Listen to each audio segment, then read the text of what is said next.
ദൃശ്യം 3 കളക്ഷൻ റെക്കോർഡുകളൊക്കെ മറികടന്ന് മുന്നോട്ട് പോവാണ്. സമ്മിശ്ര പ്രതികരണങ്ങളെ ഉള്ളെങ്കിലും ദൃശ്യം ഫ്രാഞ്ചൈസി എന്ന് പറയുന്ന ഒരു മലയാളികളുടെ വികാരമാണ്. ഒരു വട്ടമെങ്കിലും മലയാളികൾ ഈ സിനിമ കാണും എന്നുള്ളത് ഉറപ്പിച്ചു വെച്ചാണ് കാണുന്നത്. പിന്നെ അതിനനുസരിച്ചുള്ള പ്രീസെയിൽ ബുക്കിങ്ങും എല്ലാം പക്കയായിരുന്നു. 4 ദിവസമൊക്കെ ബുക്കിംഗ് ഒക്കെ ഫുള്ളായി. ഇപ്പോഴും അതായത് തിങ്കളാഴ്ചകളിലും ചൊവ്വാഴ്ചകളിലും ഒക്കെ 15 കോടി വെച്ച് വേൾഡ് വൈഡ് കളക്ഷൻ വരുന്നുണ്ട്. ഇപ്പം എല്ലാവരും ഉറ്റുനോക്കുന്നത് മലയാള സിനിമയിലെ ഇക്കാലത്തെയും മികച്ച കളക്ഷൻ എന്ന് പറയുന്നത് കഴിഞ്ഞ വർഷം ലോക ഇട്ട റെക്കോർഡാണ് 300 കോടി പ്ലസ്. അത് തകർക്കുമോ ദൃശ്യം എന്നുള്ളതാണ്. നമുക്ക് ഇപ്പോഴത്തെ രീതി വെച്ച് നോക്കാം. ഏകദേശം 160 കോടിക്ക് 170 കോടിക്ക് അപ്പുറത്തായി. ഇനി ഒരു 100, 130, 135 കോടിയുടെ നേടിക്കഴിഞ്ഞാൽ ഈസി ആയിട്ട് നമുക്ക് ലോകം മറികടക്കും.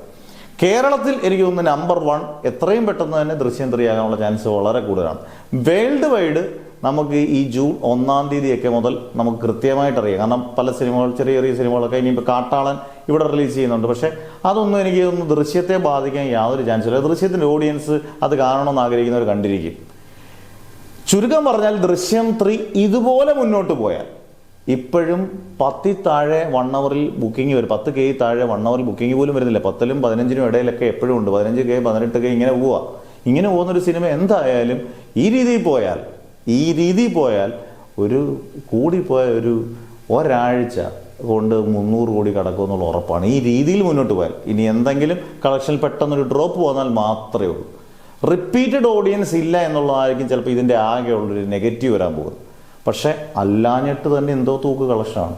ഇതിനൊരു അസാധാരണ റിപ്പോർട്ട്, പോസിറ്റീവ് റിപ്പോർട്ട് വന്നിരുന്നെങ്കിൽ, ഒരു രക്ഷയില്ലാത്ത പടമാണ് എന്നൊരു റിപ്പോർട്ട് വന്നിരുന്നെങ്കിൽ മലയാളത്തിൽ ആദ്യത്തെ 500 കോടിയായിരുന്നു. ഇത് സത്യമായിട്ടുള്ള കാര്യമാണ്. 500 കോടി പടമായിരുന്നു ആദ്യത്തെ. പക്ഷേ ഇപ്പോൾ മറ്റൊരു മോഹൻലാൽ ഫാൻസിന് നല്ലൊരു സന്തോഷ വാർത്ത എന്ന് പറയുന്നത്, അതായത് ലൂസിഫറിൻ്റെ 3-ാമത്തെ ഭാഗം വരുവാണെങ്കിൽ, പൃഥ്വിരാജ് ഡയറക്ഷൻ ചെയ്ത് അന്യപെരുമാർ ഉറപ്പ് നൽകിയിട്ടുണ്ട് ഈ പടം വരുമെങ്കിൽ പൃഥ്വിരാജ് 2-ാമത്തെ എമ്പുരാനിൽ തീർത്ത ക്ഷീണം എല്ലാം തീർക്കും ആ പടത്തിൽ. അതിനകത്ത് സംശയം വേണ്ട. അത് ഗംഭീരമാക്കാനുള്ള ചാൻസ് ഉണ്ട്. എന്തായാലും നിങ്ങളുടെ അഭിപ്രായത്തിൽ ദൃശ്യം 3 ലോകയെ മറികടക്കും, 300 കോടിക്ക് മറികടക്കും? എന്താണ് നിങ്ങളുടെ അഭിപ്രായം? കമൻസിൽ രേഖപ്പെടുത്തുക.